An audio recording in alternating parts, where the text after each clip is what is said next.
Pase, pase.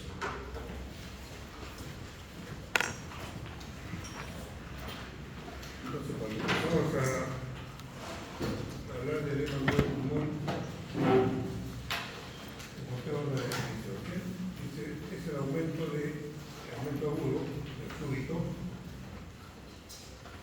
de líquido en el intersticio y en la cavidad de los alveolos pulmonares. Esa es la definición de edema agudo del pulmón. Aumento agudo de líquido, pase, en el intersticio y en la cavidad alveolar. Ahí está el gráfico. Esto es lo normal que debería estar sucediendo. Ahí está el capilar, ahí está el alveolo, ahí está el sinusal alveolo capilar. Cuando tenemos un edema intersticial, vamos viendo de que empieza a aumentar el grosor de la membrana celular. Por eso dice aumento de líquido del intersticio. O si sigue avanzando, no solamente va a haber edema en el intersticio, sino incluso edema en acúmulo de líquido en la cavidad alveolar. El dibujo es muy expresivo, jóvenes.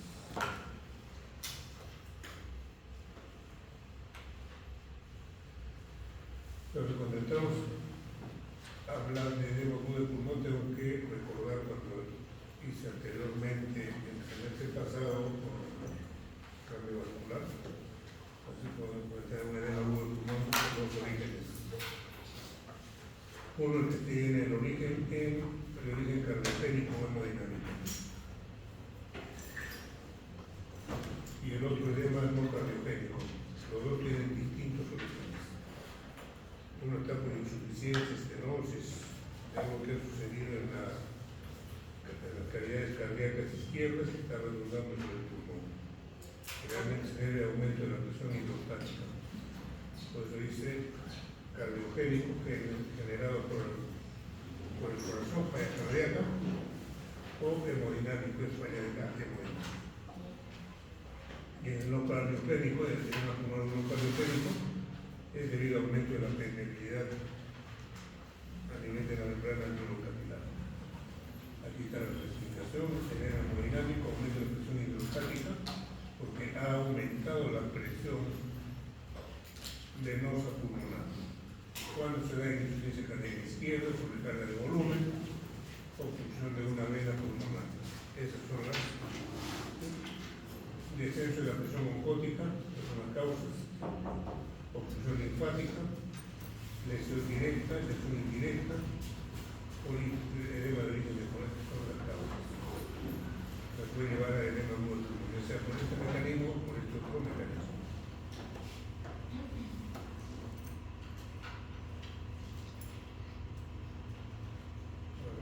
Cuando ven el examen, tendrán que preguntar: ¿el síndrome nefrótico es causante de edema agudo del pulmón cardiogénico o no cardiogénico?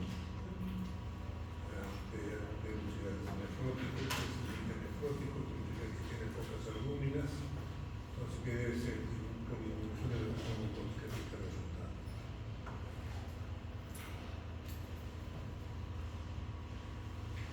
Epidemiología no nos interesa. Cuando hablamos de hemodinámico, cardiovascular, de origen cardiogénico, nuevamente voy a leer el plan Stanley que me permite explicar por qué trabajamos este líquido en el intersticio.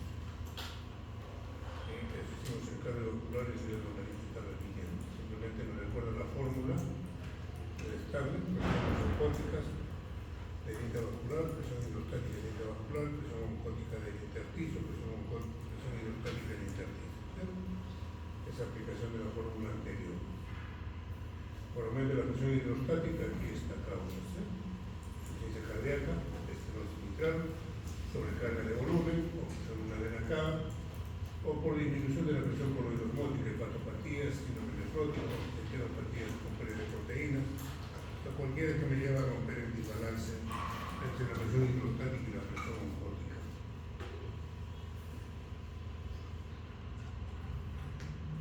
El otro que tiene que ver con el acúmulo de líquidos es el drenaje linfático.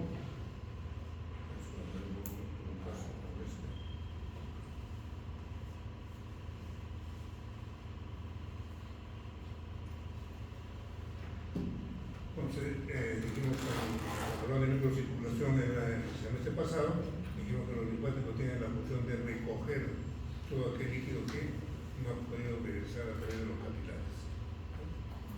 Entonces, el papel importante es mantener un equilibrio adecuado de líquidos en los pulmones al remover a estos de ese lugar. Remueve solutos, coloides y líquidos del intersticio. El sistema linfático pulmonar desempeña un papel dinámico de mayor importancia en la formación del edema. Si se sobrepasa la capacidad de los linfáticos, indudablemente va a haber acúmulo de líquido. El líquido se colecciona en el intersticio y en el espectro subpleural, ya está empezando a hablar de derrame pleural, de tal manera que cuando la presión hidrostática del intersticio aumenta, se genera el llenado alveolar.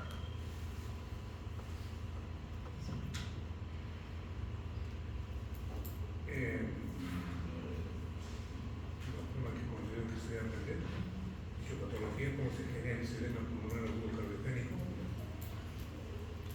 Aumentó la presión arterial, aumentó la presión venosa pulmonar, aumentó la presión hidrostática del capilar pulmonar, aumentó la presión del microvascular pulmonar y se genera el edema.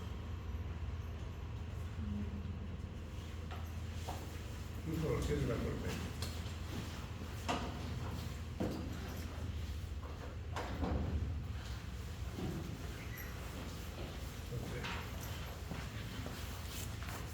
Esta es la secuencia de la formación del edema.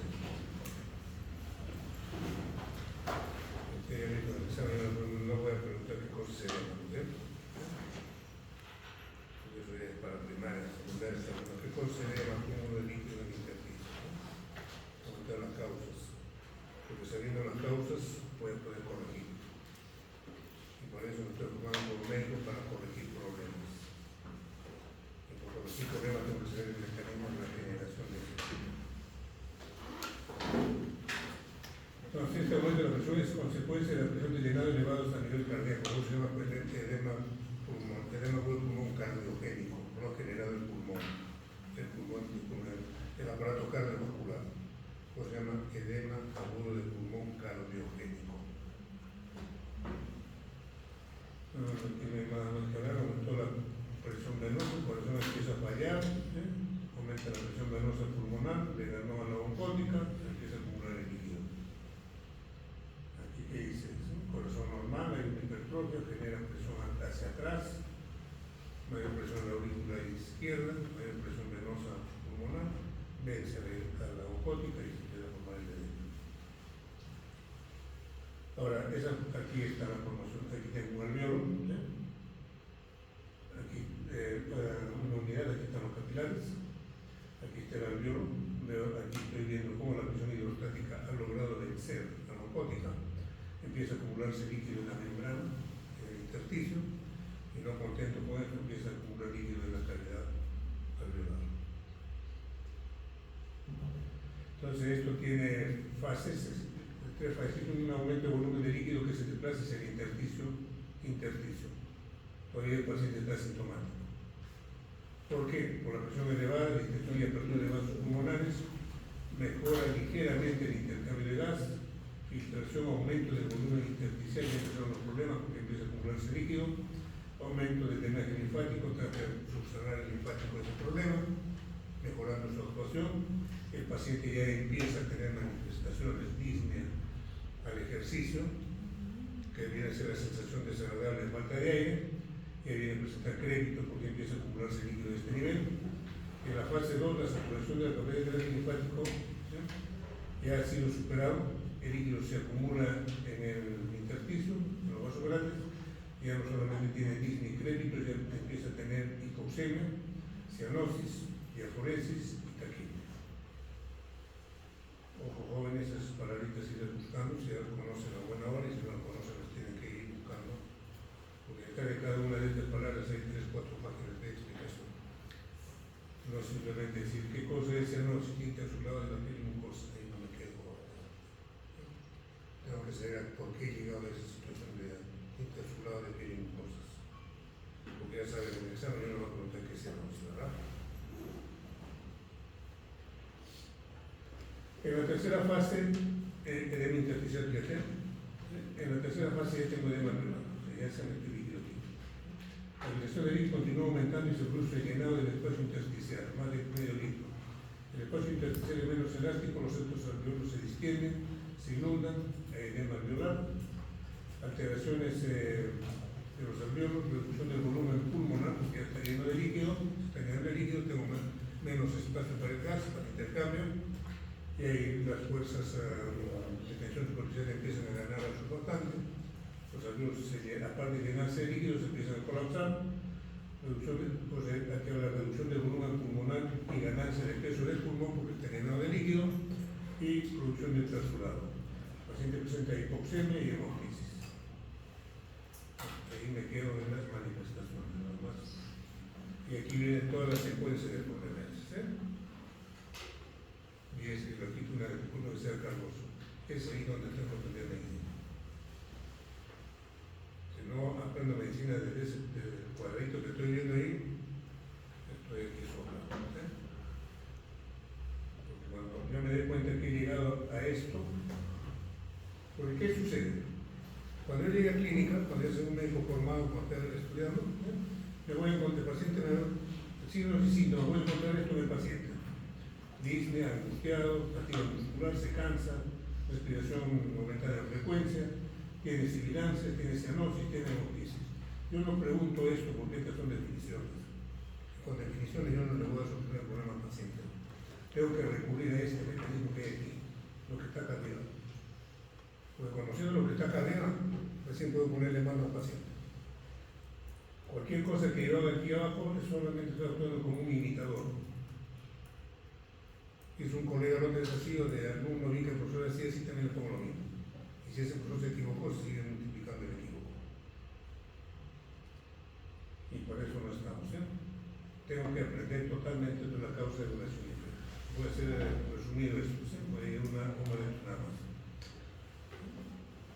Insuficiencia cardíaca izquierda. Bajó la frecuencia cardíaca, disminuyó el gasto cardíaco. Eso me lleva a qué cosa, congestión pulmonar. Y aquí hay varios pasos que todavía puedo volvería más grandes. Me preguntaría por qué la disminución del gasto cardíaco origina la congestión pulmonar. Aquí una serie de pasos. Esa congestión pulmonar, ¿qué me ha llevado? Aumento de la presión capilar pulmonar. Esto que ha llevado a que el pulmón se vuelva menos distensible, aumente la resistencia al flujo de aire, aumente el flujo linfático, porque el linfático trata de superar el problema y se formó el edema. Pero no se pudo compensar. Ese edema se ha engrosado la pared bronquial, empieza a tener hipoxemia, trasudado pleural, trasudado alveolar, esta es la explicación de los estertores, la acidosis tiene explicación en esto, la reducción del pH tiene explicación en esto, y así, sucesivamente estos pasos. Broncoespasmo, que es lo que me explica la sibilancias de todo. Cuando yo voy a hacer eso, pues me voy a hacer decir, no empezar de fisiología, fisiopatología y farmacología, lo que no se supone. Porque si el paciente me llega con sibilancias, ya sé qué cosa está pasando. Digo, tiene broncoespasmo. Y si tiene broncoespasmo, ¿por qué? Porque se usa superior bronquial. Una posibilidad es que esté haciendo edema bronquial. Ya voy llegando a ese diagnóstico. Porque tener sibilancias hay múltiples razones. Dice, se produce, seguimos hablando de lo mismo, se produce una disrupción en la barrera endotelial por un proceso inflamatorio, permitiendo el ingreso de líquidos de algunos solutos al espacio alveolar. La presión hidrostática suele estar normal a diferencia del cardiogénico, es del no cardiogénico. Fisiopatología de edema del pulmón no cardiogénico. Ustedes se dan cuenta, ¿no? No leí esta N, empecé a entrar a querer explicar este contenido desde el punto de vista cardiogénico, no encajaba. Rápidamente me doy cuenta y tengo que recuperar al inicio del estudio. Corrijo mi error. Porque estoy haciendo lectura, voy a seguir haciendo lectura. Entonces, fisiopatología de edema del pulmón no cardiogénico, que tiene otro origen. Y si se produce una disrupción de la barrera endotelial, ya no es por problema de presiones. Ya no es un problema hemodinámico, que ahora es un problema de endotelio, por un proceso inflamatorio permitiendo el ingreso de líquidos de algunos solutos al espacio alveolar. Aquí está el problema. Y el otro era por qué, por el aumento de la presión hidrostática aquí. Aquí, ¿cuál es el problema? Se ha dañado la membrana. La presión hidrostática suele estar normal a diferencia del cardiogénico. El que no hay ningún problema de hidrostática, porque no habría otro problema. Evoluciona como consecuencia de procesos infecciosos o inflamatorios y que desarrollan hipoxia alveolar y el síndrome de insuficiencia respiratoria de adultos. Entonces, con el cuadro que se va a presentar este paciente va a simular que fue un hemodinámico y tiene tratamientos diferentes. En algunas cosas similares y en otras cosas diferentes. Yo no he hecho esa distinción si es uno o es el otro, me estoy complicando la vida del paciente. Causas: síndrome de distrés respiratorio, disminución de la presión intrapleural, disminución de la presión oncótica, insuficiencia linfática. Totalmente diferente a las causas del otro. Aumento de la permeabilidad capilar, es causado por factores de interleucina 1, la 8, factores de necrosis tumoral, genera filtración del plasma y proteínas hacia el espacio. Lesiones de la circulación, lesión de una o ambas capas celulares de la barrera alveolo-capilar, ya sea del endotelio o del epitelio del alveolo, debido a una lesión directa pulmonar o una afectación sistémica. Ahí nuevamente como digo, pues vuelvo a repetir, llevo una situación, ya sea por uno o por el otro edema por pulmón, llevo esta situación de hipoxia y cianosis, pero los mecanismos son diferentes. Los mecanismos son diferentes. Este es el mecanismo de la hipoproteinemia,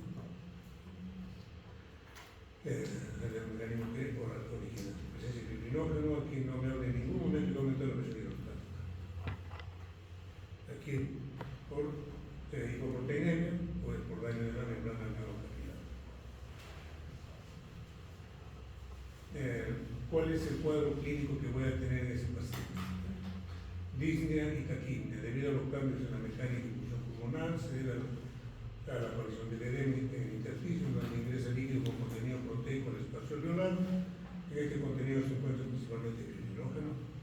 La hipoxia y la cianosis se acompañan de tos y expectoración cruzada, porque tienen que empezar a eliminar ese líquido que está en los alveolos.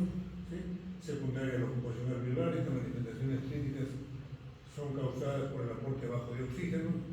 La membrana no está siendo ocupada por líquido, la membrana alveolo-capilar se ha engrosado, por lo tanto tiene que haber hipoxia y cianosis, bajo intercambio de gases en los alveolos, por la inactivación del factor tensoactivo, está siendo invadido porque está más líquido, y la red capilar, presencia de neumonía, porque a esa cantidad de líquido que está se puede disfrutar con facilidad, aspiración de contenido gástrico, son otras causas del cuadro clínico.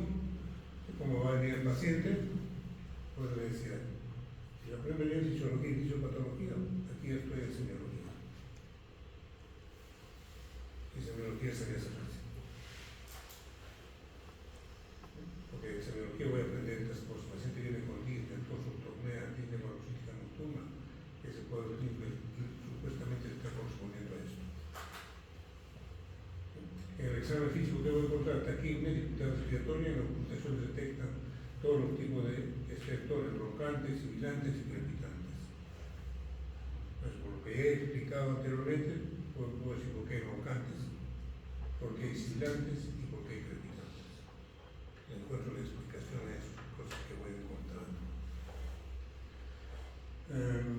Alteración del estado mental, lógico, tiene que controlarse por la falta de oxígeno, disminución de la diuresis, piel pálida, sudoración excesiva, frialdad y extremidades. Creo que ahí nos quedamos, ¿sí? Porque pues, ya cuando haga, pues conmigo no hace precisamente, como no complica la vida, aquí viene lo demás, ¿sí? Entonces, agotado ese tema, pasamos ahora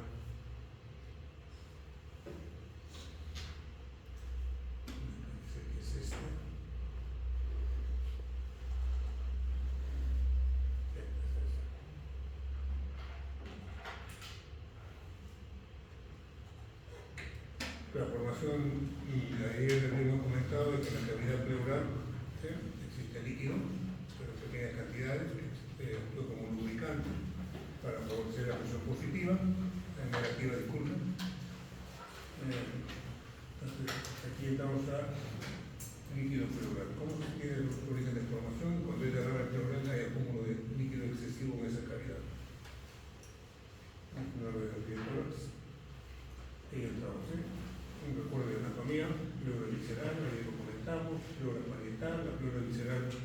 que la superficie externa del pulmón, que se ve que está aquí, ¿sí?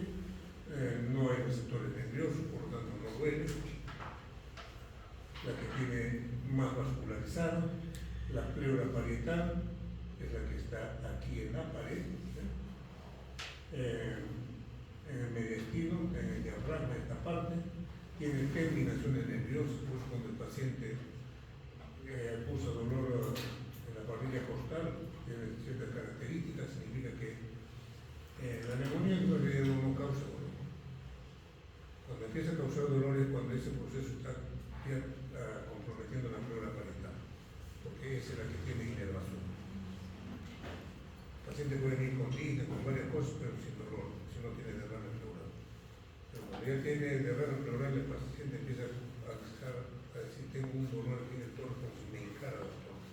Y cada vez que inspiro me duele mucho más.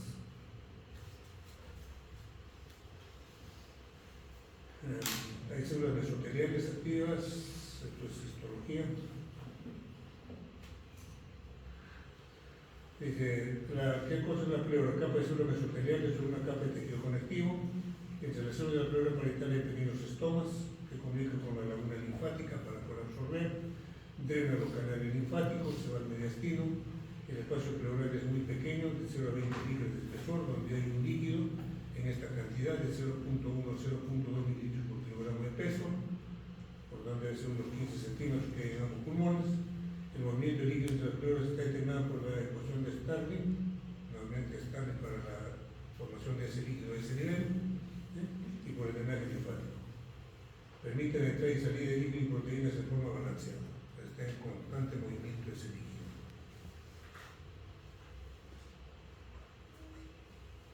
La pleura parietal dice presión hidrostática pleural, presión hidrostática intrapleural, me está hablando de Starling, presión coloidomótica del plasma, presión coloidomótica del espacio pleural, presión de filtración neta, la que la suma y resta de las anteriores.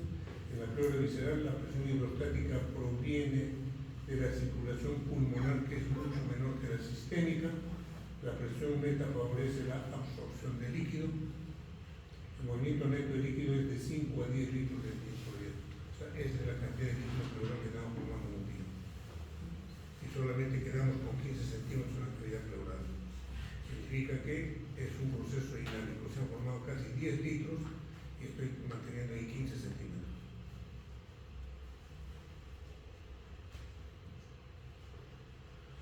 Ahí están las presiones con las que se explican, toda medicina tiene explicación. La presión hidrostática es 30, porque es la sistémica, ¿sí? La hidrostática 30, la coloidomótica 34, es una diferencia de 4. ¿Sí? El espacio pleural es un negativo de menos 5, la coloidomótica es 8, se suma son 13.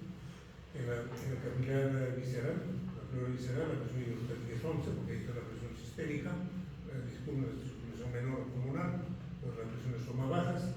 La presión coloidomótica, ¿por qué aquí sería igual, jóvenes? 34, 34. ¿Hay error aquí o qué cosa? Yo voy a ver lo que está escrito ahí. ¿Qué dice, jóvenes? No, fácil la pregunta. La presión oncótica de la circulación mayor es igual a la presión oncótica de la circulación menor. ¿Sí? No.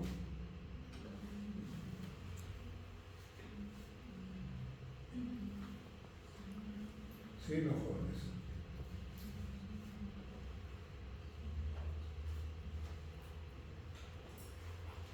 ¿Es igual o es diferente? Los jóvenes, ya no por estudio, no va por lógica, por razonamiento, ¿por dónde va? ¿Será igual o diferente? 34 o 34. Aquí es diferente, sí, porque esta es la sistémica y esta es la pulmonar, o la menor. ¿Hay error aquí? ¿Qué pasa? Para repasar cosas, ¿ya? Voy a ver en el examen esa pregunta. Y la respuesta es sencilla.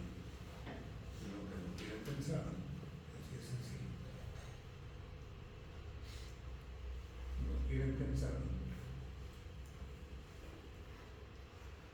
Entonces, dice, en contra de la teoría de la ley de Stalin, yo no dijera esto si fuera difícil responder, ¿sí? Pero para responder esto no tengo que haber ni estudiado fisiología, solamente sentido común.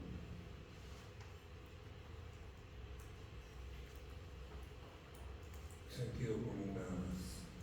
No tengo que haber agarrado y estudiado ni medio renglón siquiera. Entonces, en contra de la teoría de la ley de Stalin, la circulación de la flora visceral es sistémica. El líquido puede llegar desde la flora visceral también. Aquí tenemos la diferencia, ¿no es cierto? Esta diferencia es la que permite la formación de líquidos pleurales. Porque si fueran iguales no se formaría, pues se formaría y se reformaría inmediatamente. ¿Sí? Esta es la diferencia que permite de que aquí hay 9, ¿sí? Y aquí una diferencia de 10. Esta diferencia de 1 es la que permite eso. ¿Sí? Aquí está 13. 4, 9, 23, entre 13, 10. Para que a buscar esta información joven. Si la presión colorosmótica de la circulación mayor es igual o es diferente a la presión colorosmótica de la circulación mayor. ¿Qué es lo que puede llevarme a un derrame pleural? Aumento de presiones hidrostáticas, pues ya como comentaron aquí, descenso de la presión oncótica en la microcirculación, aumento de la presión negativa en el espacio pleural, aumento de la presión negativa en el espacio pleural en el caso de las atelectasis, aumento de la permeabilidad de la microcirculación, deterioro del drenaje linfático, movimiento de líquido desde el peritoneo o por traumatismo.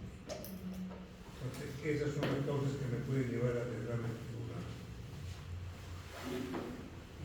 ¿Qué cosa es lo que voy a encontrar? ¿Sí? Hay varias causas que pueden llevar a derrame pleural, no es única. ¿Sí? Por eso la medicina no tiene fin, porque un síntoma, un signo lo pueden dar varias patologías. Se pueden por todos, la otra puede ser de múltiples causas, no significa que tengan neumonía. Hallazgos radiológicos que pueden encontrarse, ahí está el derrame pleural, ¿sí? Pleura visceral, pleura parietal, acúmulo de líquido. Esto me va a alterar toda la mecánica respiratoria en ese lado, presiones negativas, expansión pulmonar, intercambio de gases. Puede ser alteración mecánica, inflamación de la pleura, empiezan los dolores, interferencia en el intercambio gaseoso en el campo pulmonar del mismo tamaño, que va a manifestar el paciente dolor pleurítico, porque está comprometiendo la pleura parietal, tos seca, disnea y la patología de la enfermedad de fondo que tenga. Esto ya es semiología, a base de lo anterior ya puedo empezar a explicar la semiología de las cosas que encuentro. Dice disminución de la unidad torácica, los posteriores del líquido, ya no hay que entre aire para poder expandir. Percusión matidez, porque cuando hago esto hay aire acá abajo, pero cuando ya tengo líquido ya no voy a percutir igual, va a percutir como esto más o menos más duro, porque es más compacto. En la auscultación ya no voy a tener los ruidos que pasan, entran y salen con facilidad del árbol bronquial, ya voy a encontrar disminución del murmullo vesicular porque está pasando menos aire a los alveolos, disminución de las perdiciones orales, roce pleural, y esto es lo que le causa dolor al paciente. Cada vez que inspiro más, doctor, me duele más, como un hincada asiento, porque está expandiendo por el pulmón. Creo que ahí termina, ¿sí? Y ahí tenemos un derrame pleural. ¿Sí?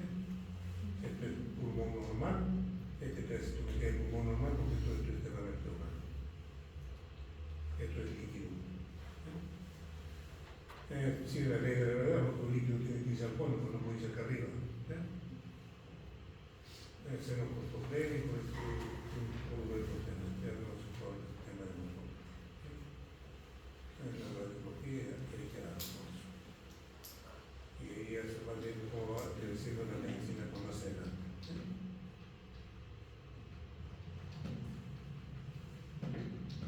Y eso es todo de la pleural joven. ¿Sí? No avanzo eso porque no nos corresponde.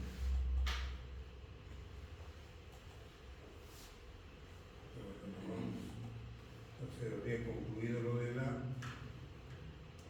que nos toca esta semana. Vamos a pasar de la próxima semana porque tenemos como una hora más.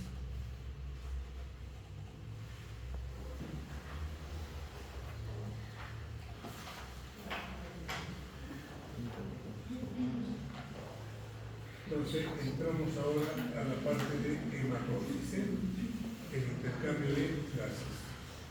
Ya, de la clase pasada de ventilación, ya hemos realizado perfusión, los problemas que podría presentar el nódulo pulmón, derrame pleural.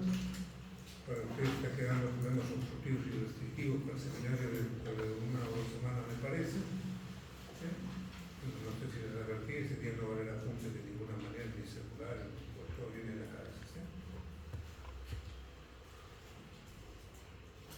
Y olvidado, de los 4 temas o 5 que tienen, ese día sacaremos por sorteo uno.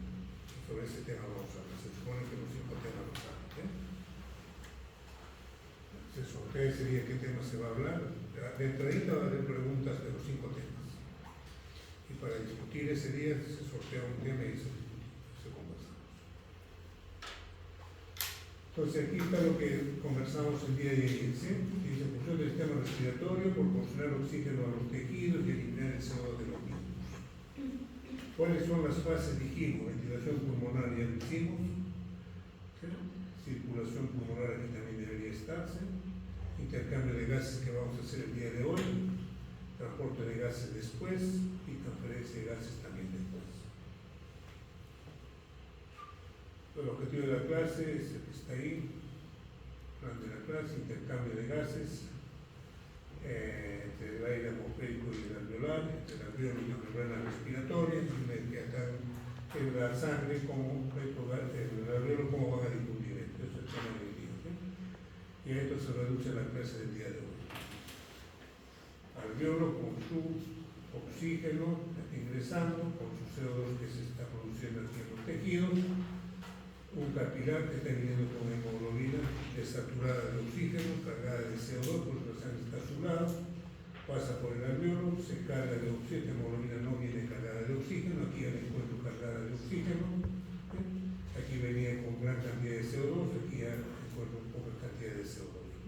Eso es el intercambio de gases. Y gracias a que se produce el intercambio de gases, biofísica, primer año que estuvieron, ¿sí?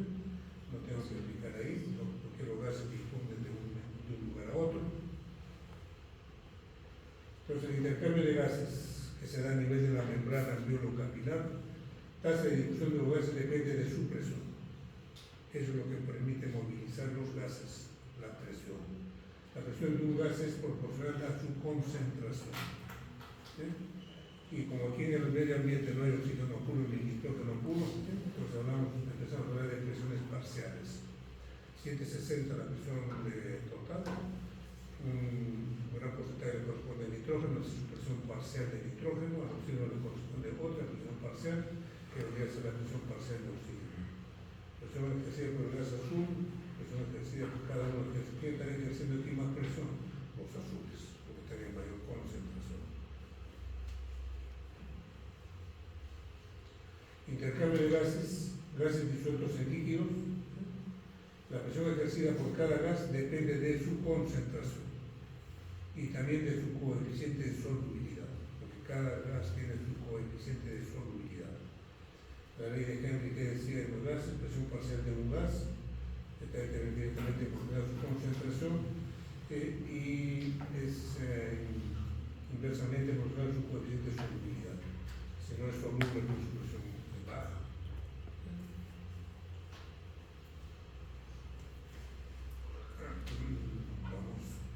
Intercambio gaseoso. ¿Qué significa el coeficiente de solubilidad? Es la facilidad que tiene el gas de disolverse en un medio. Hay unos que se disuelven con mucha facilidad y otros que no. Algunos gases son atraídos por el agua, oxígeno, CO2. ¿Qué significa esto? Que si son atraídos por el agua tienen una mayor cantidad de moléculas que pueden disolverse sin generar grandes cambios en la presión total. Otros gases son repelidos por el agua, no aceptan el agua. Consecuentemente va a haber mucho menos moléculas capaces de generar grandes cambios en la presión total. Los peces viven por eso, ¿no? Porque ellos consumen oxígeno. Si el oxígeno no fuera soluble en el agua, no existirían los peces.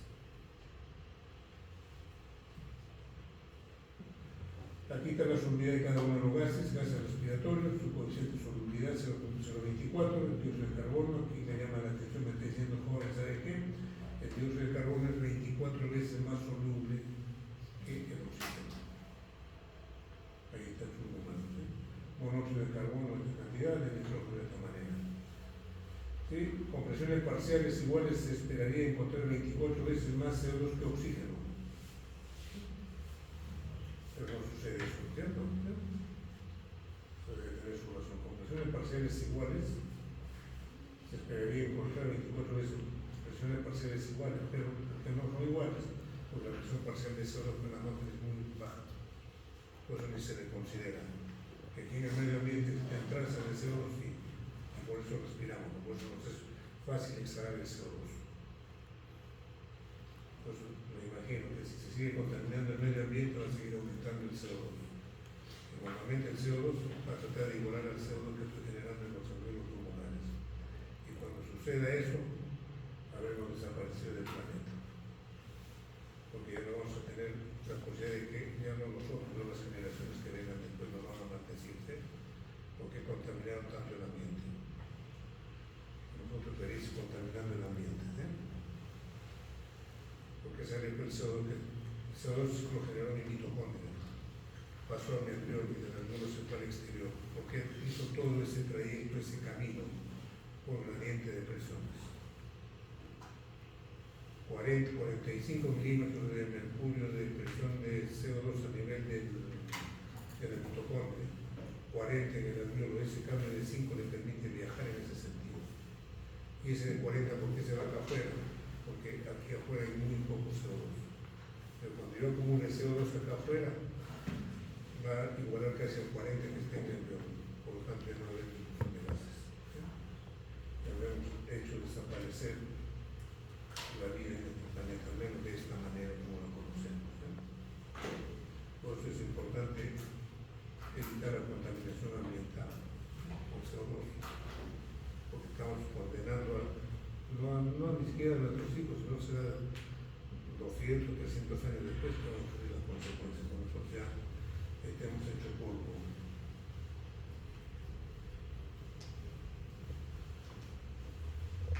El intercambio de gases ya buscamos, el aire atmosférico y el alveolar.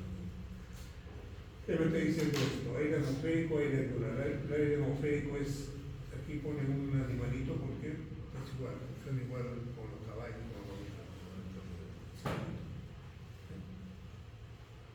Somos muy parecidos a estos animales en esas partes. ¿Cuál es la diferencia de estos animales inferiores? Que llamamos inferiores, pero son superiores a los humanos. La corteza cerebral, la única diferencia, ¿sí? Y las otras habilidades de las manos, los pies, son diferentes. Pero la fisiología viene a ser casi muy parecida. Cardiovascular, respiratorio, endocrino, idénticos. Idénticos funcionamos. Pero los mamíferos, nuestra fisiología es muy parecida. Muy, muy parecida. Entonces, agarran un libro de fisiología de veterinario. Respiratorio igual, cardiovascular igual, endocrino igual, digestivo igual. Digestivo tenemos diferencias, ¿sí? Tenemos el digestivo que es diferente porque nosotros no comemos vegetales, ¿sí? Pero los animales sí se nutren de eso, la alimentación básica es eso, su digestivo consecuentemente es diferente. Regresemos. Presión total de la atmósfera, 760 millones de mercurio. ¿Cuánto de CO2, cuánto de oxígeno hay? 21%. Si yo capturo aquí 100 moléculas, me está diciendo 21 moléculas corresponden a oxígeno, 79 están correspondiendo a nitrógeno y estas trazas de CO2. Y si tengo estos porcentajes, estos se tienen que introducir en presiones parciales. La presión parcial de nitrógeno con esta concentración es 600.4 millones de mercurio, el oxígeno es 21. O sea, la presión parcial que está ejerciendo el oxígeno en este medio externo es de 160 millones de mercurio y del de nitrógeno es de 60 y el CO2 prácticamente está seco. Dice, el aire atmosférico es un indicador de las vías aéreas superiores. Lógico, el aire que está acá afuera es seco, pero cuando transita por las vías aéreas empieza a humedecer. Y a una temperatura de 37 grados centígrados, que es la de nuestro cuerpo, ¿sí? Ese aire atmosférico se ha saturado con 47 millones de mercurio. ¿Significa que 760 más 47 del agua que te ha pasado 800? No. Significa que sigue siendo 760, pero ha llevado a desplazar algunas moléculas de nitrógeno y algunas moléculas de oxígeno. Por eso empieza a bajar las situaciones parciales de esto. El vapor de agua se diluye en el gas inspirado, que están las vías aéreas superiores, que están para humedecer, calentar y purificar el líquido. El aire atmosférico ya me está comparando el aire atmosférico con el alveolar, ese ya pasó por vías aéreas, ¿sí? Se ha humidificado ese aire. ¿Sí? A 37 grados le está diciendo ya dame presencia, el vapor de agua le dice dame presencia en 47 milímetros, quiero pertenecer también a esta familia de 760. Entonces ya cambió. Aire atmosférico, aquí está manteniendo 760, aquí todavía no tengo agua porque está afuera. ¿Sí? El CO2 es poco, nublo está poniendo ahí, 760. Cuando el aire humidificado, ¿qué significa? Que ese aire está en las vías aéreas, en el espacio muerto. Ahí no hay intercambio de gases. ¿Sí?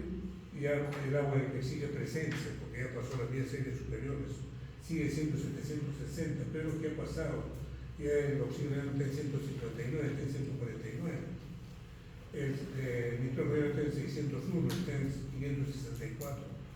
Que se ha gastado el oxígeno, se ha gastado el nitrógeno, no han sido desplazados. Ha sido desplazado por las moléculas de agua, por el vapor de agua. Y si voy ingresando más allá, donde cambió, el agua sigue manteniendo 47. ¿Y qué novedad encuentro por aquí? ¿Sí? Hay CO2. Y la presión sigue siendo 160. ¿Qué significa? Que está desplazando otras moléculas de oxígeno y el oxígeno ya no está en 149, está en 104. El nitrógeno ya no está en 564, ya está aumentado. Pregunta de examen, ¿por qué ha aumentado el nitrógeno? Aquí la tengo fácil, ¿por qué? Porque significa de que está pasando oxígeno al capilar. Se está consumiendo, está pasándose ya. ¿Y por qué aparece también aquí el CO2? Porque está saliendo del capilar, está migrando hacia dónde se cambió. Entonces aquí tengo explicaciones por qué este es 40 y por qué este ha bajado a 104.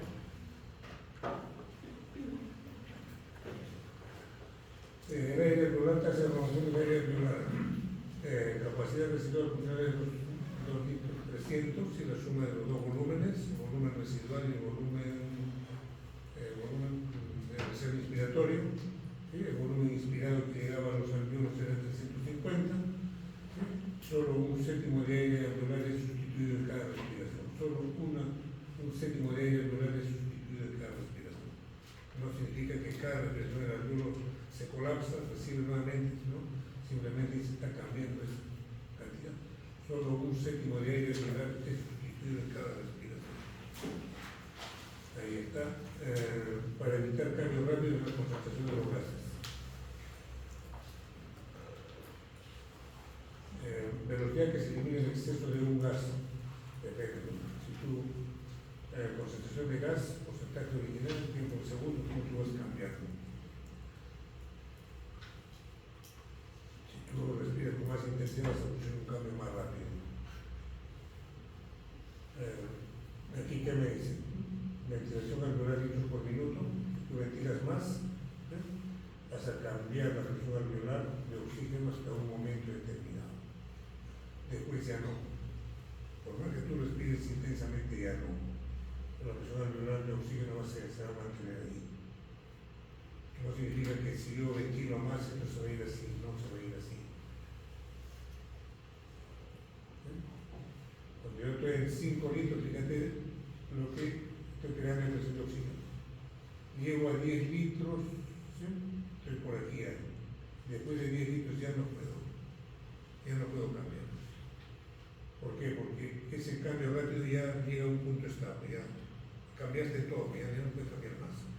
Es como si una habitación ya la limpié, ya la barrí bien, ya saqué todo el polvo, por más que siga barriendo, ya no voy a sacar más polvo, va a seguir siendo limpio. No significa que si guardo más voy a seguir sacando más y más y más y más basura indefinidamente. Ya no puedo porque ya no hay más.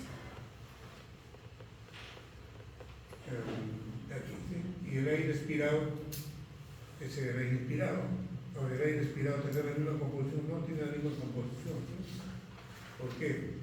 Porque vimos en la gráfica anterior de que cuando yo respiro, las vías aéreas, tráquea o bronquios no tiene CO2, porque no hay intercambio de gases. Pero cuando empiezo a expirar, ese aire de esta cavidad de los espacios ya tiene CO2. Por lo tanto, resume las características del aire inspirado, ¿sí?, desde la nariz hasta el alveolo, es muy diferente a la presencia de gases del gas expirado. No es igual el aire que inspiro con presencia de gases, ¿sí?, sus concentraciones con el aire que estoy inspirando con el expirado son diferentes. Y la razón es sencilla, ¿sí?, porque en el aire que inspiro yo no estoy metiendo CO2, pero en el aire que expiro sí estoy introduciendo CO2. Por lo tanto, es una mezcla de los gases que están más arriba con CO2.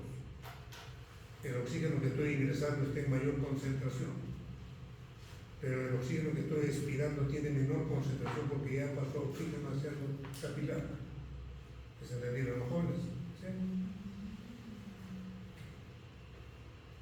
En las alturas hay diferencias, ¿sí? No es igual estar a nivel del mar que estar en las altitudes, ¿sí?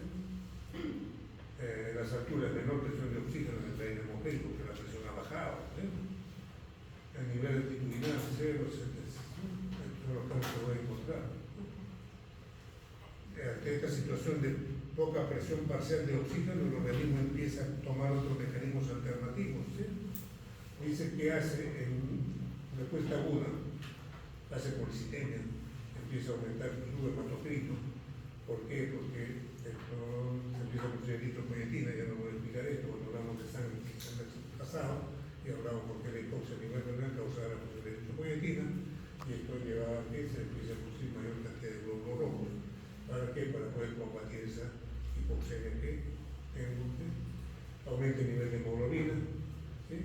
Tiene que disminuir la afinidad de la hemoglobina por el oxígeno para liberarlo fácilmente, y lo otro, incrementar la ventilación alveolar. Entonces, estos son los mecanismos agudos ante el hecho de que me vaya uno, por ejemplo, ¿sí? Respuesta aguda a esa situación. El hecho mismo de irme a Arequipa ya me lleva a esta situación. Pero la presión parcial de oxígeno no es igual a la que existe a nivel del mar. Y con mayor razón, si voy a sitios más altos, Cerro de Pasco. Respuesta crónica, el que vive en esas alturas, ¿qué mecanismo ha hecho? Ya no recurre a este mecanismo. Recurre a alguno de estos y hace otra. Bueno, por eso hay una fisiología del paciente de altura, ¿sí?, que no sé cuándo me incorporarán algunos, ¿sí? No hay fisiología del deporte, no hay fisiología del paciente de altura, como si el país fuera solamente costa. Respuesta crónica, tienen alveolos dilatados, los alveolos son mucho más grandes, pues la persona que viene de la sierra va a tener un tórax más amplio que el de la costa, ¿sí?, porque ya tengo aquí la explicación, sus alveolos son más dilatados, sus pulmones a la percusión no suenan así, suenan como si estuviesen muy bien, de hecho, no como si estuviesen, no suenan diferente, porque tienen otra cantidad de aire. Vasos pulmonares con mayor cantidad de sangre, lógico, tienen que explotar al máximo, tengo que tener alveolos mucho más grandes, tengo que tener mayor vascularidad pulmonar, para que llegue más cantidad de sangre, alveolos con más contenido, no más, sino más amplio, porque dijimos el intercambio de gases que dependía de la superficie. Si aquí estoy aumentando la superficie para hacer el intercambio, aquí estoy aumentando la vascularidad para sacarle más oxígeno. Alveolo y la membrana respiratoria. El alveolo, aquí tenemos la membrana alveolo-capilar, aquí está el capilar, aquí está el alveolo, neumocitos tipo 2 que es encargado de función surfactante, neumocitos tipo 1 donde se produce el intercambio de gases, dice ahí está la membrana alveolo-capilar, ¿sí? Dice tenemos al menos 300 millones de alveolos. De diámetro de 2 micrómetros, sus paredes son muy delgadas. Cuando hablamos de edema por pulmómetro, en la clase anterior, las paredes empiezan a engrosar. Aquí los capilares que tienen los alveolos que son de 2 micrómetros se han llenado de agua, de puede ser exudado o trasudado. Olvidaba, tarea. Diferencias entre exudado y trasudado Juanes, que no es lo mismo.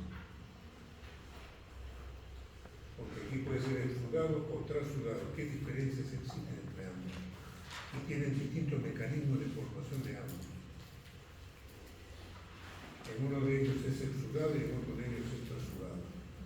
En la clase que corté, ahí ya venía la diferencia que había en cada uno de ellos y la explicación de cada uno de ellos. Ahí están las membranas, alveolo y la membrana respiratoria. Ahí está. 0,5 micrómetros de espesor es el de la membrana, sumamente delgado. Superficie total 70 metros cuadrados, 40 veces la extensión de la piel. Es prometer al ingeniero que nos hizo esta superficie de intercambio. Para aumentar la superficie de intercambio y facilitar el intercambio de gases. Permite una rapidez del intercambio gaseoso, porque la sangre cuando pasa pues, por el alveolo no va a pasito, va a toda velocidad. Y antes que me olvide, si la membrana alveolo capilar fuera de este tamaño, imagínate que te fuera el alveolo y por allá está pasando el capilar. Cuando la sangre ha pasado solamente la tercera parte, o sea, en este sentido, dejando hacia allá. Cuando la sangre ha pasado el contacto membrana alveolo capilar en el primer tercio, ojo, en el primer tercio ya se hizo el intercambio de gases. En el segundo y en el tercero ya está de paseo ahí. Entonces, se da cuenta que la máquina es tan perfecta que en el primer tercio ya ha satisfecho el intercambio de gases. ¿Y por qué es eso? Ese es el seguro del paciente, de la persona que practica deporte. Porque cuando yo practico deporte, mi gasto cardíaco no va a ser 5 litros por minuto. Van a ser 15, 20 litros por minuto. Consecuentemente, la sangre no va a pasar esa velocidad de 5 litros. Si es a 10 litros, ya está pasando a doble velocidad. Si de 15 litros ya está pasando a triple velocidad. Entonces, este primer tercio ya no me sería suficiente para hacer el intercambio de gases. Porque la sangre pasaría a toda velocidad. Entonces, queda el segundo tercio y el tercer tercio que es el intercambio de gases. Ese es el seguro que tenemos como seres humanos para hacer cuando practicamos deporte. Si solamente fuera en el primer tercio y nada más, no practicaríamos deporte. Nos agotaríamos, nos cansaríamos. No podríamos hacer intercambio de gases. El deporte estaría prohibido practicarlo. Porque quien quisiera suicidarse tendría que practicar deporte. Sería una manera de suicidarse.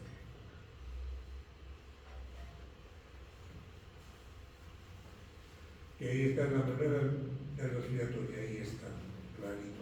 Pues yo le digo, ¿qué parece? No les he hecho yo. Me voy a trabajar que estoy buscando en internet días antes, semanas antes del curso, para ver con qué imágenes llego mejor al alumno. Estas no son publicación mía, imposible, si yo le dijera, nadie me va a creer tampoco. Estaría quedando además, como mentiroso más a parecer. El trabajo es hacer lectura del libro y buscar las transparencias con las cuales me puedo hacer entender mejor con el alumno. Y aquí está la membrana alveolo capilar.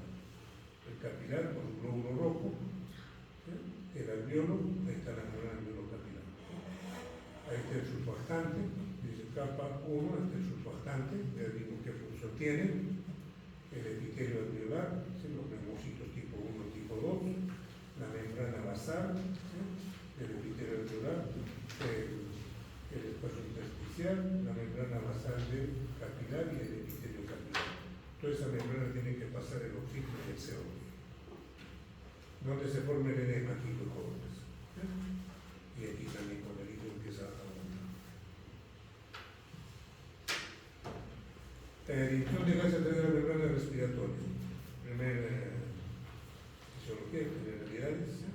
El oxígeno y el CO2 pasa porque son liposolubles, no necesitan ningún tipo de transporte.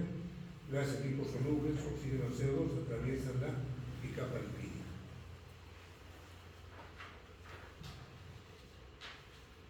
Tasa de difusión de los gases, velocidad, la tasa, dice cada gas tiene su velocidad de difusión, no todos tienen la misma velocidad de difusión.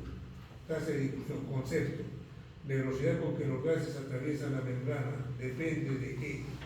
¿De qué depende esa tasa de difusión? 1, diferencia de presiones parciales.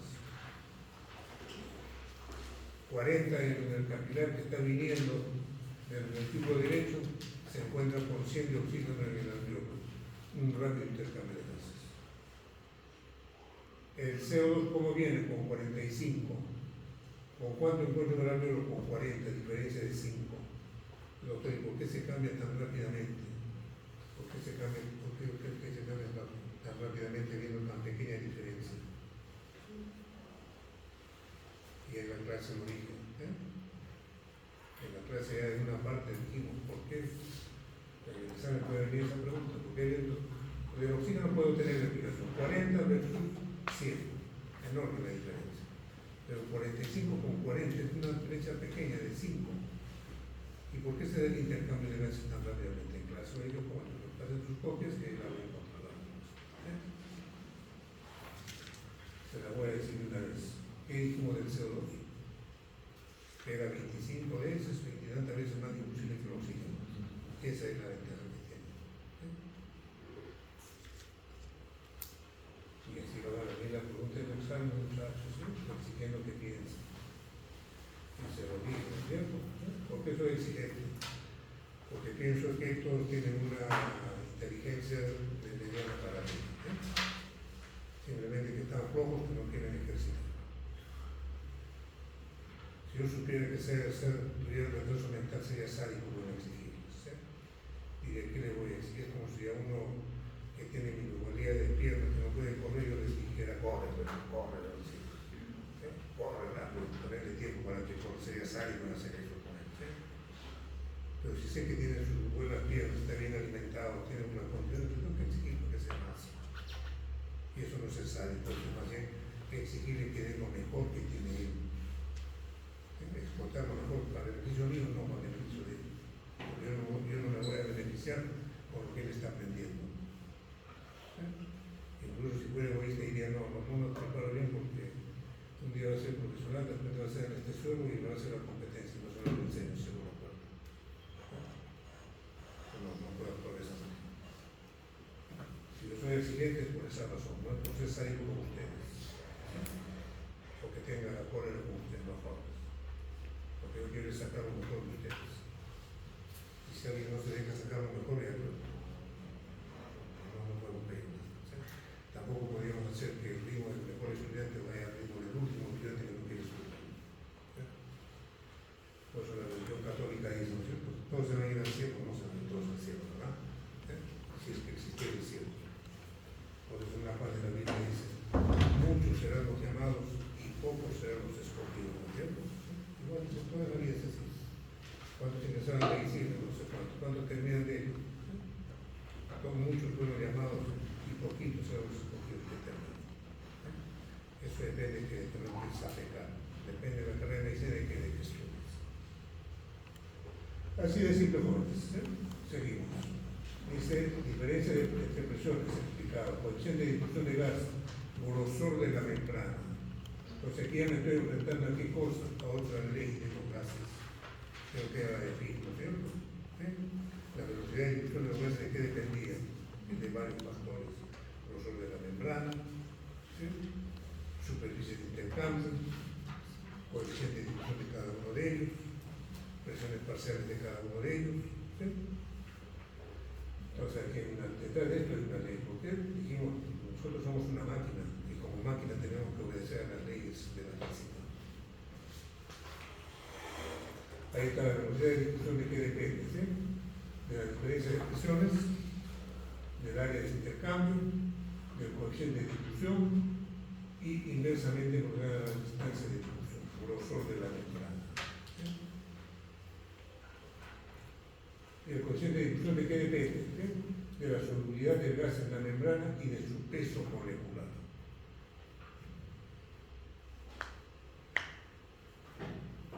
Relación ventilación-perfusión. En la clase pasada ya vimos, ¿sí?, cuánto ventilo por minuto, cuál es mi gasto cardíaco por minuto, y de aquí se daba la relación ventilación-perfusión. ¿Sí? ¿Cuánto ventilo por minuto? Generalmente 5 o 4 litros por minuto. ¿Cuál es mi perfusión? ¿Sí? 5 litros por minuto. Por lo tanto, esta relación de ventilación-perfusión debe ser entre 0.8 y 1. Si se altera alguno de ellos, lo voy a alterar a su ventilación percusión. Y fíjense, estas transparencias son de un médico veterinario y se aplica exactamente al segundo. Por eso ven que he usado una vaca normalmente o un caballo. Lo hicieron estas transparencias para mí, lo hicieron mejor que los médicos, siendo veterinario. Relación ventilación-percusión. Ahí está, ventilación-percusión. ¿Qué pasa cuando la ventilación es cero? Ventilación cero. No hay ventilación en ese pulmón, pero hay percusión. Hago mi matemáticas y me sale cero. Aquí estoy en lo normal. Bien ventilado, bien perfundido. ¿Cuánto me sale? 1. Aquí ventilación normal, pero percusión cero. Ventilación, percusión, cero. Infinito. Nada de nada.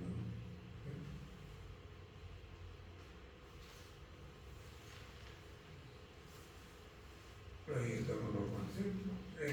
Cuando hay, no sé si de ustedes o de un compañero de ustedes preguntar que en la zona 1 del pulmón siempre es arriba en el vértice, no, depende si estás parado o estás echado. ¿Sí? Por ejemplo, en este animal, en nosotros el vértice sería este, ¿no es cierto? ¿Sí? Este animal no anda parado, anda echado. ¿Sí? ¿Cómo decir? Por lo tanto, la zona 1, ¿cuál es? No es el vértice. ¿Sí? Porque para él la parte más alta es esta parte de aquí, la que está en relación con su columna vertebral. Y la zona 3, ¿cuál es la que está abajo? Entonces, ahí despejar las dudas, ¿no? La zona 1. Y si me he hecho, doctor, ¿cuál es la zona 1? La que está en relación con mi esternón. Y la zona 3, ¿cuál es la que está en relación con mi columna vertebral?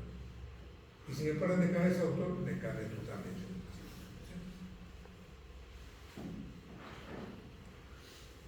Ya casi al final, ¿sí? Puedo pensar que vamos a hacer otra clase más síntesis, pensé que estoy yendo lento. Si los gases atraviesan el membrana respiratoria por difusión simple, diferencia de presiones.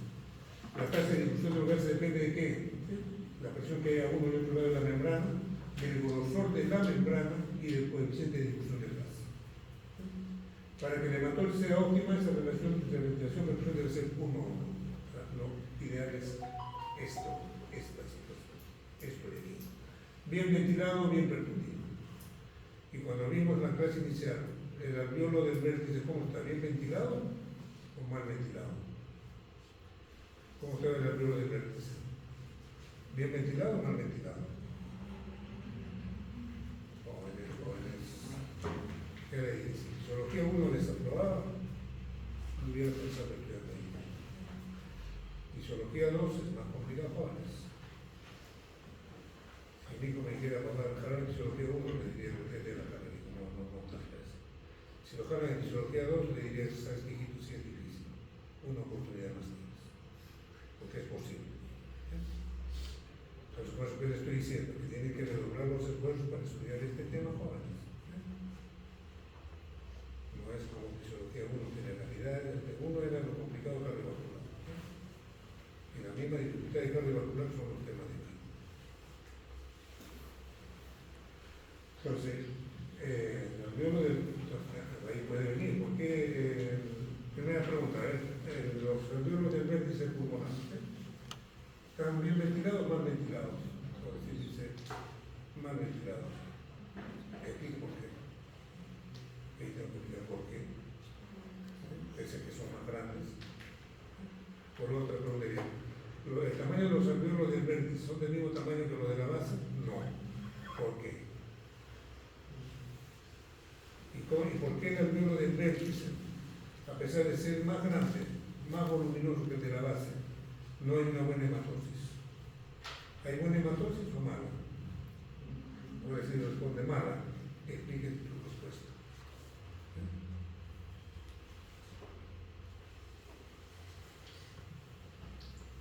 Aquí, jóvenes, aquí termino. Entonces, ese autor dice, ¿sabes qué? Saqué mi bibliografía del Gaito, que estamos nosotros, y de mi librito de veterinario, que es igual. Vamos a hacer la otra mejor. Queda casi 40 minutos.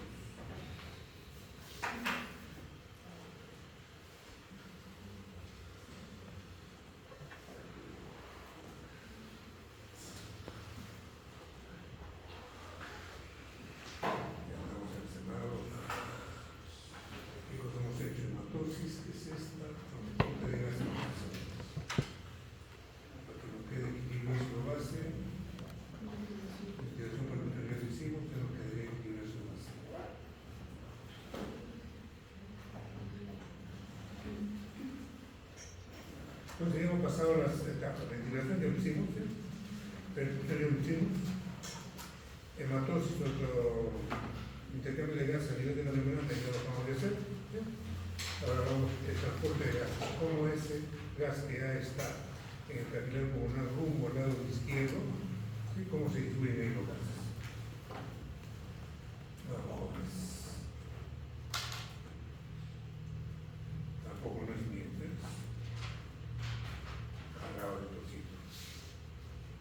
Ustedes han visto cuando hablo clase hay varias funciones, entonces se tenido para el cual es analizar este tiene ventaja, este tiene más ventaja que otro. Aquí tenemos transporte de gases, ¿sí? Aquí tengo sangre, ¿qué tengo aquí? ¿Sí? Intercambio de gases, transporte de gases, ¿sí?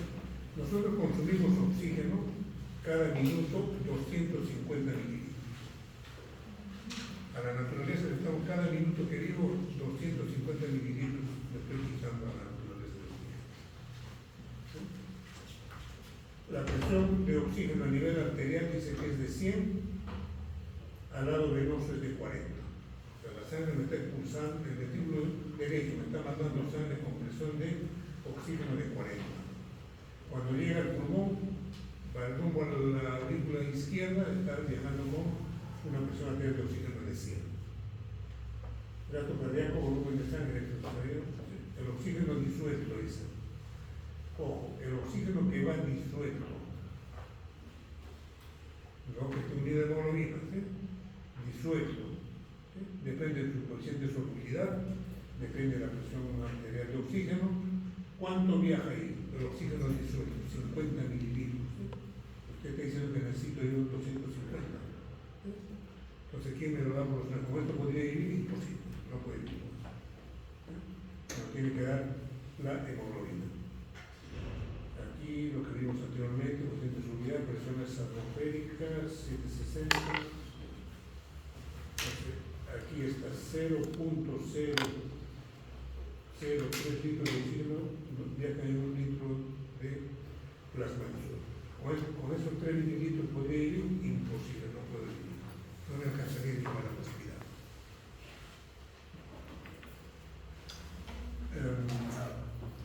Cada gramo de hemoglobina saturada puede transportar 1.39 litros de oxígeno. En condiciones reales, a lo que funciona para nosotros es 1.34. ¿Qué me está diciendo con esto? ¿Eh? Tengo sangre 100 mililitros, ahí tengo 15 gramos de hemoglobina. Cada gramo de hemoglobina puede transportar 1.34 litros de oxígeno.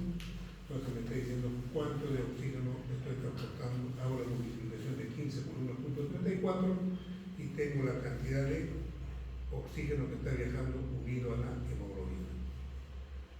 Aquí está la fórmula. ¿Sí? Esta fórmula es 15 mililitros de oxígeno por minuto que está viajando con la hemoglobina. Oxígeno, ahora aquí, función de todo esto, ¿sí? Oxígeno disuelto, o sea, que está viajando diluido en el plasma, ¿sí? Dice 2% del total que hay en la sangre. La presión parcial de oxígeno en sangre es de 100. La presión arterial de oxígeno es de 3 mililitros por 0.3 litros de oxígeno están disueltos en 100 litros de sangre. Con esto podría vivir, no puedo vivir. Por eso necesito la hemoglobina. La estructura de la hemoglobina dice es una hemoproteína, ¿sí? La hemoglobina es una enzima alostérica, presenta un conjunto de receptores específicos, fijan en forma reversible a diferentes ligandos, reversible, ojo, por eso capta el oxígeno y lo libera con facilidad, capta el CO2 y lo libera. Ahí está. ¿Quiénes pueden alterar la hemoglobina? El oxígeno, oximoglobina, carboximoglobina, monóxido de carbono de altera. Cuando la hemoglobina se une al monóxido de carbono, esa sí es una afinidad alta. Que ya la hemoglobina le es difícil deshacerse del monóxido y por lo tanto le es difícil cargar oxígeno porque sus ciclos están ocupados. Otro factor, la concentración de hidrogeniones. Si estoy en una situación de libero fácilmente de oxígeno. Si tengo 2,34 también libero fácilmente el oxígeno y la glucosa, porque tiene que hacer su maquinaria. Entonces, todos estos hechos pueden alterar la conformación de la hemoglobina y pueden modificar consecuentemente su afinidad por esto, por esto y por esto. Los factores que modifican la afinidad de la hemoglobina por el oxígeno serían estos.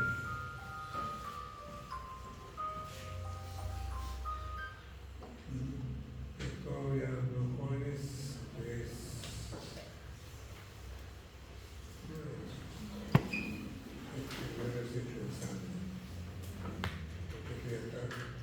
tratando de explicar la hemoglobina, no nos corresponde cuando se crea el oxígeno.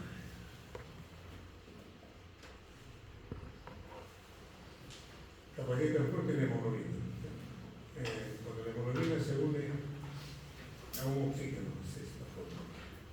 Cuando se une a esta, la 2, ya tenemos 3 y 4. Lo ideal es eso. ¿Qué me está diciendo esto? Cada molécula de hemoglobina puede transportar 4 volúmenes de oxígeno. Es la carga total. Por eso cuando hablo de saturación arterial de oxígeno, digo saturado al 100%. ¿Qué me está diciendo? Que esa hemoglobina está ocupando con oxígeno sus 4 lugares. 75% no está ocupado totalmente. Hay un banco que tiene vacío, porque tenía 4 bancos para ocupar oxígeno. Si tiene la mitad, 2 bancos están vacíos, está saturado al 50%. Dice, es la cantidad de oxígeno que se combina con hemoglobina a presiones parciales de oxígeno elevadas. 1 gramo de hemoglobina transporta 1,34 litros de oxígeno y como en la sangre hay 15, multiplico 1,34 por 15, lo que está diciendo está viajando 20,1 mililitros de oxígeno en 100 litros de oxígeno. Entonces, esto lo multiplica. ¿Cuánto gasto yo de oxígeno en un minuto? 250, ¿cierto? Pero aquí me está diciendo que esto es en 100 mililitros. Entonces, ¿qué diría mi cálculo? Si preguntara en el examen, ¿cuánto de oxígeno se está aportando 5 litros de sangre? Tendría que partir de esta base, ¿no es cierto? 20,1 por cuánto? Por 10. Ese 10 lo multiplico después por 5 litros que tengo y ya me sale. Entonces, y ahí veo que, ¿cuánto necesitaba? 250, ¿verdad? Entonces me está llevando mucho más de los 250 que necesito. Es casi un litro de oxígeno. Porque 20 por 5, ¿cuánto sale aquí? 200, ¿no es cierto? 200 por 5 litros, 1 litro, ¿verdad? De oxígeno.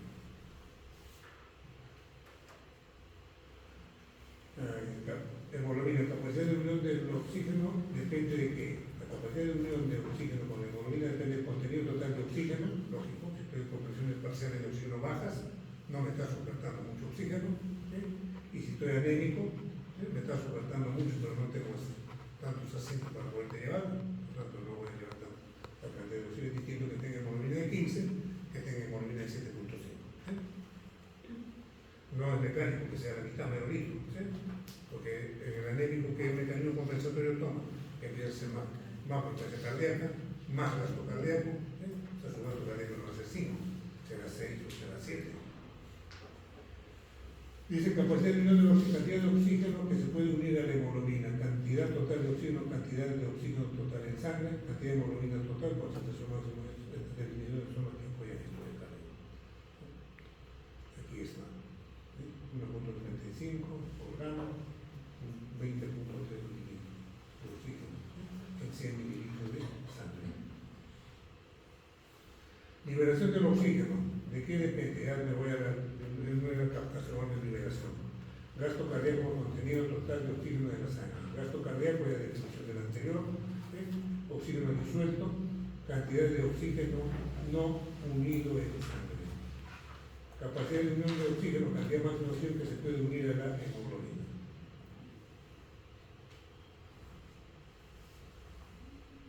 Saturación de la hemoglobina es el porcentaje de sitios disponibles para el oxígeno. O sea, los sitios del grupo N, que es el que se une al oxígeno, entonces hablo de saturación de oxígeno, lo tenemos ahí en el oxímetro, ¿cuánto está saturando? ¿Qué estoy midiendo ahí?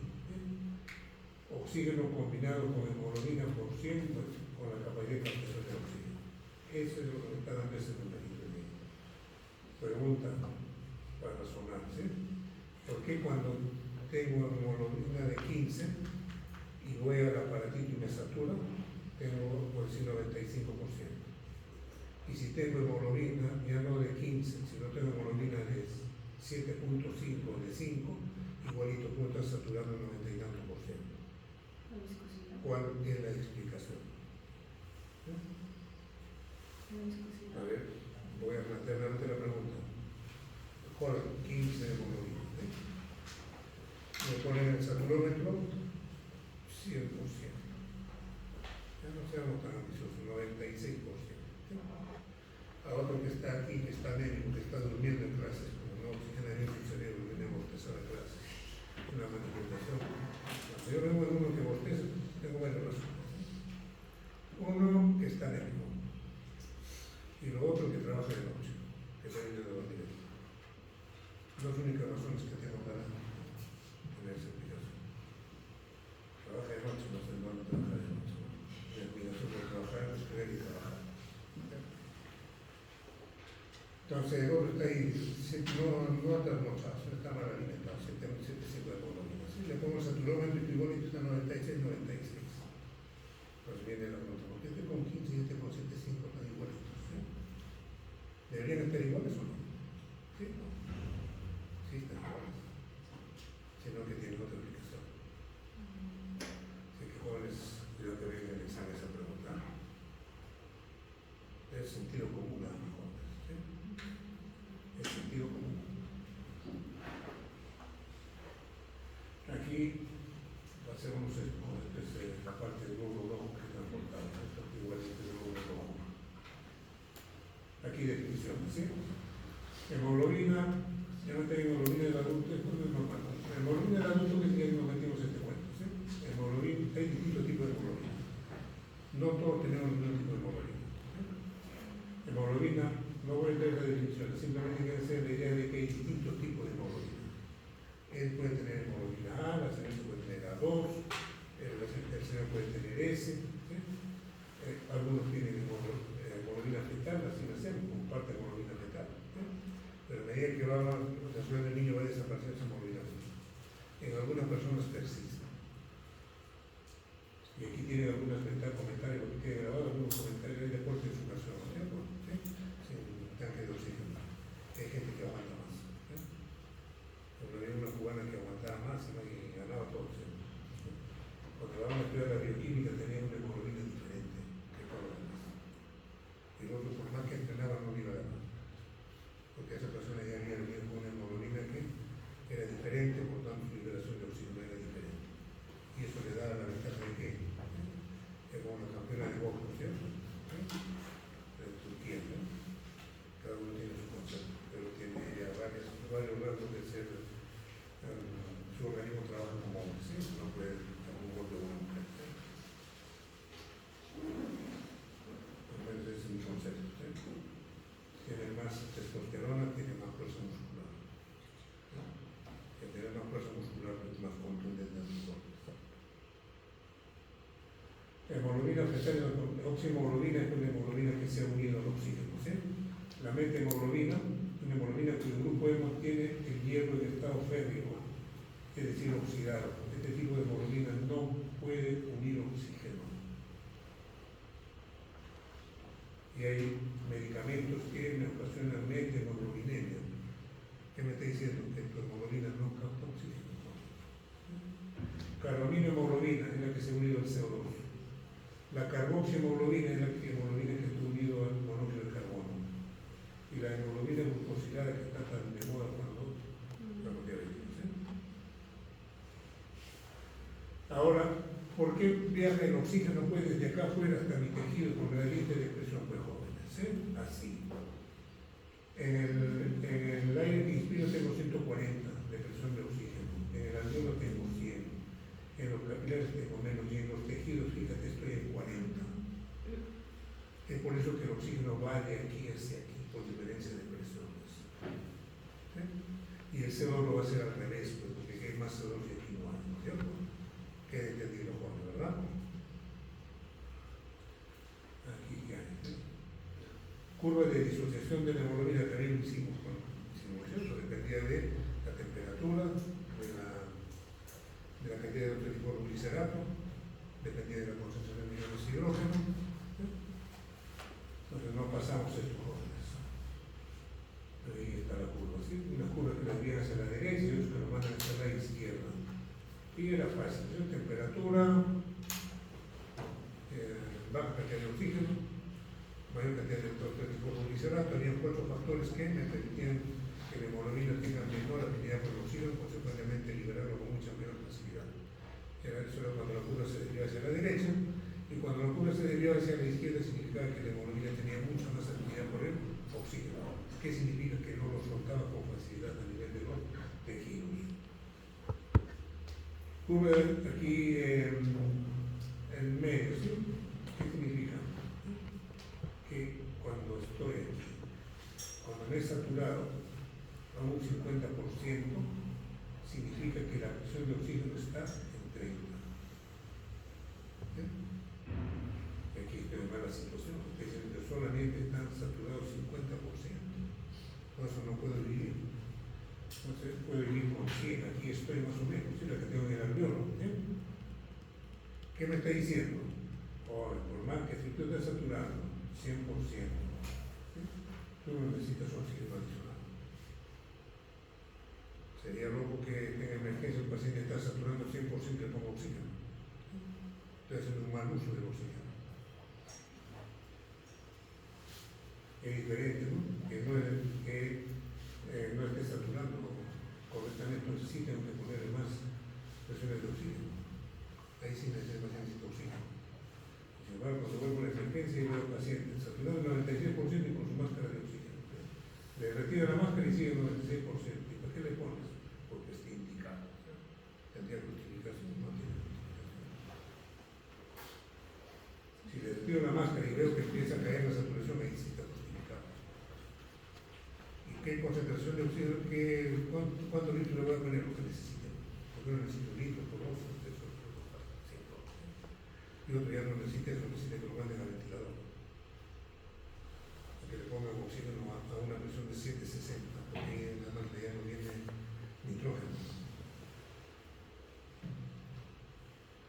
Ahí está el desplazamiento, si el desplazamiento hacia la izquierda tiene las razones, normal. Desplazamiento hacia la derecha, decremento hacia H. Decremento a la derecha significa que lo está liberando con facilidad. Ahí tenemos igual. Igual,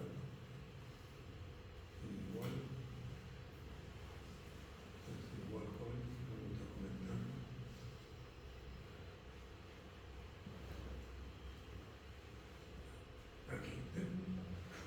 Aquí estoy en el alveolo. No, aquí estoy en los tejidos, ¿sí? ¿Cómo me está llegando la sangre a las células? No estoy en el tejido, ¿sí? Entonces estoy llegando con una presión de oxígeno de 95 millones de mercurio. Las células, ¿qué han hecho? Han gastado oxígeno. Miren, la célula está con 23 millones de mercurio de oxígeno. Por el gradiente de concentración, oxígeno para allá. ¿Sí? El CO2, ¿cuánto está aquí? 45. ¿O cuánto está llegando aquí? Con 40. Entonces el CO2 empieza a pasar por allá. Aquí en el alveolo es diferente, ¿sí? Entonces, la cadena capilar es extremo venoso.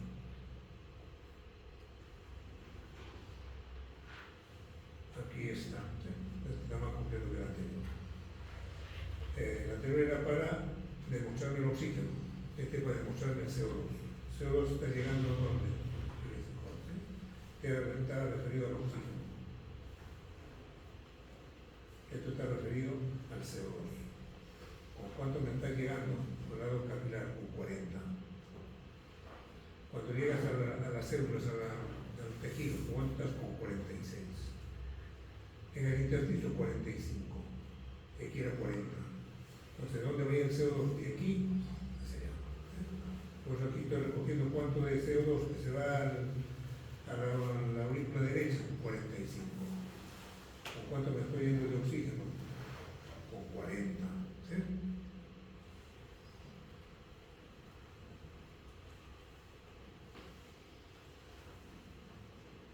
Aquí, ¿qué dice? Eliminación de CO2, ¿cuánto estoy produciendo de CO2 en un minuto? 200 centímetros.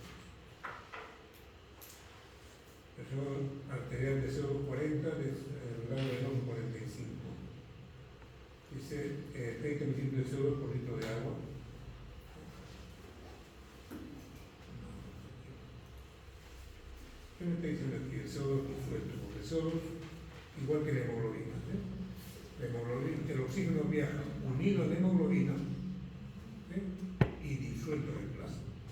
La gran cantidad, más del 90 y tanto, por 92, 99% viaja unido a la hemoglobina.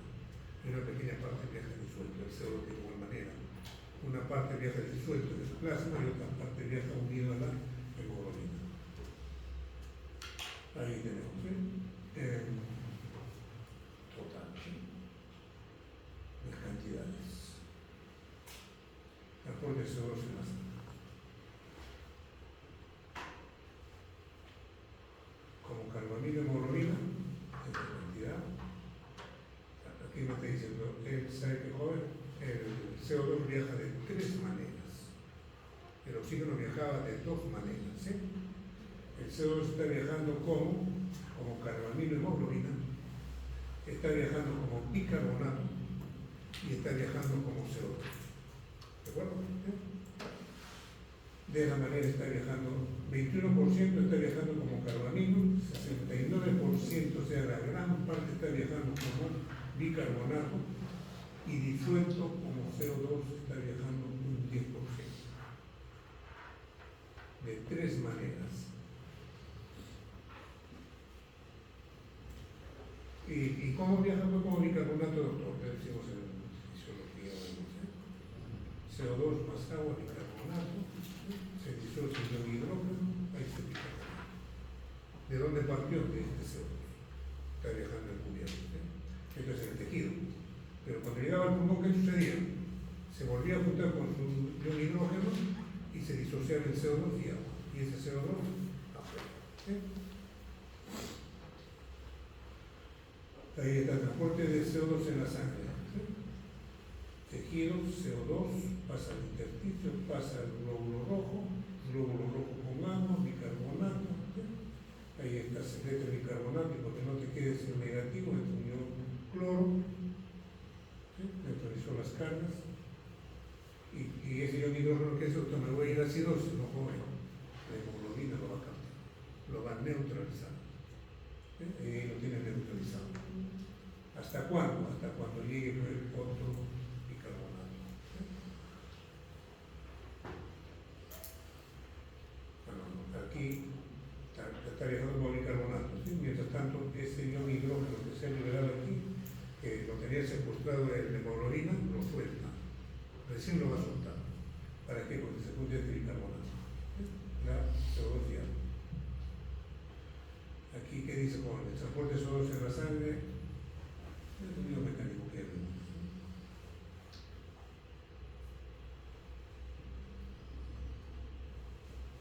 Efecto Bohr. También dejamos poner tareas. Al transporte de oxígeno y CO2, habíamos visto que en una parte se comporta como Bohr y en otra parte tiene comportamiento como Ardan, ¿verdad? Eso hicimos, me parece.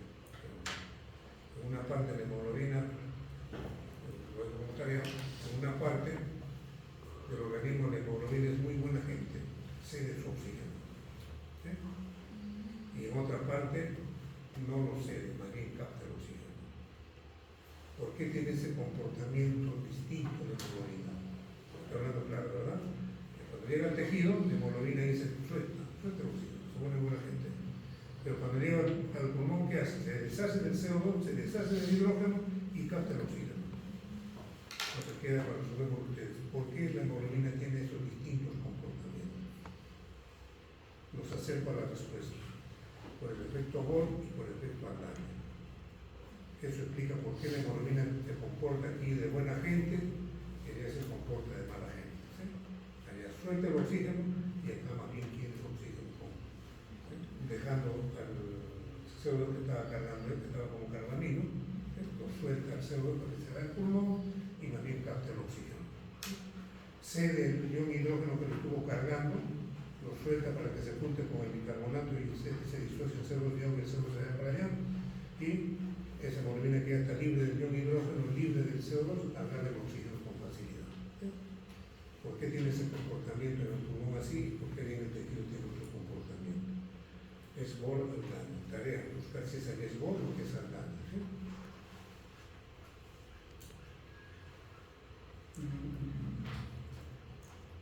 Ya nos quitaron después de la ciudadana. Transporte de CO2 en la sangre, que no se complica la vida, ¿no? Como le digo, ¿sí?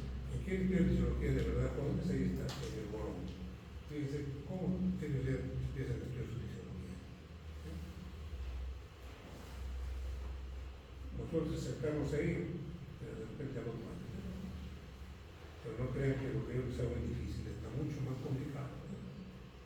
Yo les sugiero que el libro, este bolón que está aquí, es el libro que más actualizado de fisiología.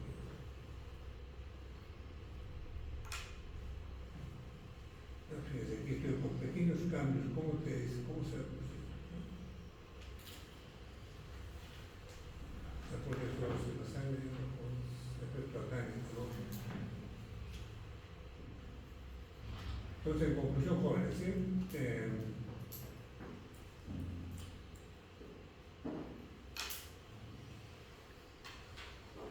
Un dato más, 5 mililitros transporta oxígeno, 5 mililitros CO2, 4 mililitros.